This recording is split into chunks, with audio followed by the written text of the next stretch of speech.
नमस्कार दोस्तों, मेरा नाम है शेखर। आपके सामने मैं प्रस्तुत कर रहा हूँ एक छोटी सी अनूठी सी कहानी जो आपको जीवन में एक नया आयाम देगी, एक नई दिशा देगी। दोस्तों, जीवन में हम अक्सर उन चीज़ों के पीछे भागते हैं जिसकी जीवन में सार्थकता नहीं होती है, और जिस चीज़ की जीवन में सार्थकता नहीं हो और अगर हम उन चीज़ों के पीछे भागे तो हमेशा हमेशा वो हमें दुख की ओर ले जाएगा। तो दोस्तों, इस सत्य को और चरितार्थ करने के लिए हम आपको एक छोटी सी कहानी सुनाएंगे जो इस सत्य को चरितार्थ करने के लिए काफ़ी होगा। तो आइए आपको सुनाते हैं एक छोटी सी कहानी। दोस्तों, वायरन का नाम तो आप लोगों ने सुना होगा। वायरन इंग्लैंड का एक बहुत ही मशहूर रोमांटिक कवि था। उसका जन्म 22 जनवरी 1788 ईस्वी को लंदन इंग्लैंड में हुआ था। दोस्तों, वायरन बहुत सारी पुस्तकें भी लिख चुका था, जिसमें से जो सबसे ज़्यादा मशहूर उसकी पुस्तकें हुई वो हुई Childe Harold's and pilgrimage and Don John.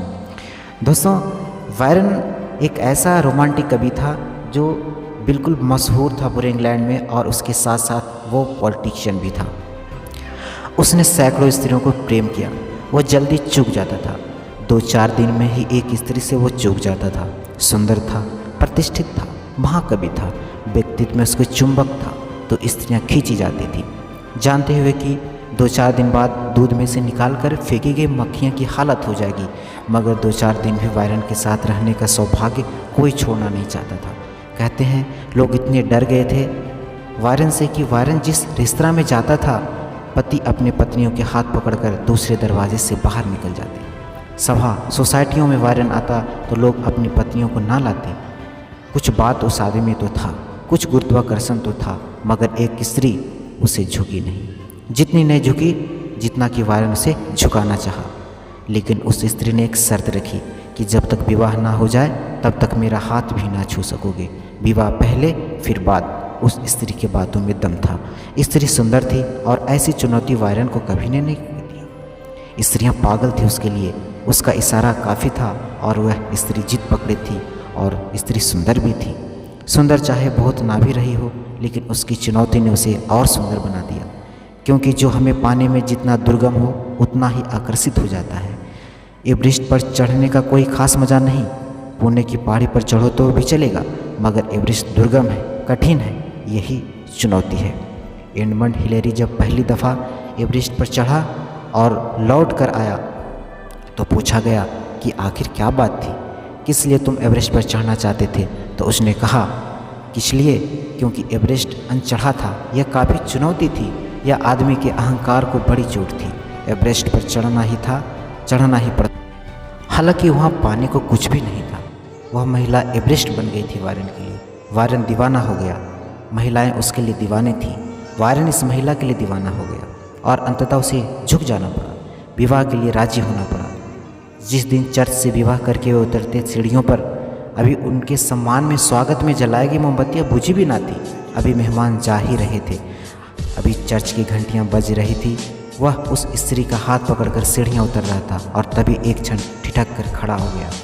एक स्त्री को उसने सामने से रास्ते पर गुजरते देखा। वायरन ऐसे आदमी ईमानदार था। उसने अपनी पत्नी को कहा, सुनो, तुम्हें दुख तो होगा, लेकिन सच बात मुझे कहनी चाहिए। कल तक मैं दीवाना था, लेकिन जैसे ही तुम्हारा हाथ मेरे हाथ में आ गया और हम विवाहित हो गए, मेरा सारा रस चला गया। तुम पुरानी पड़ गई। अभी कोई संबंध भी नहीं बना, लेकिन तुम पुरानी पड़ गई।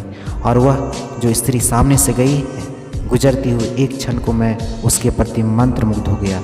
मैं तुम्हें भूल ही गया। तुम्हारा हाथ मेरे हाथ में है। मुझे तुम्हारी याद भी नहीं रही। यह मैं तुमसे कह देना चाहता हूँ, मेरा रस खत्म हो गया। चूँकि तुम मेरे हाथ में हो, मेरा रस समाप्त हो गया।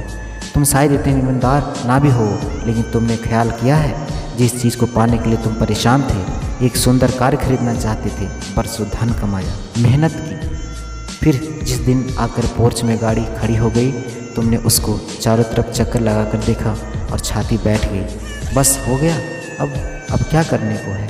शायद एक आध दिन उमंग रही, राह पर निकले कार लेकर, लेकिन कार उसी दिन से पुरानी पड़नी शुरू हो गई जिस दिन से तुम पोर्च में ले आए। और रोज़ पुरानी ही होगी, और रोज़ रोज़ तुम्हारे और उसके बीच का जो रस था वो कम होता चला जाएगा। इस कार के लिए तुम कई दिन सोए नहीं, रात सपने देखे, दिन सोचा विचारा, और यही अब तुम्हारे पोर्च में आकर खड़ी है और इसकी याद भी नहीं आती। यही तुम्हारे पूरे जीवन की कथा है। मन नए की मांग करता है, लेकिन नया तो मिलते ही पुराना हो जाता है और फिर मन विषाद से भरता है। जो नए को मांगेगा वो बार बार दुख में पड़ेगा, क्योंकि नया पुराना होता है। शाश्वत को खोजो जो नया भी नहीं है, पुराना कभी होता नहीं, जो सदा एक सा है, एक रस है। उस एक रस्ता का नाम ही परमात्मा है। धन्यवाद दोस्तों।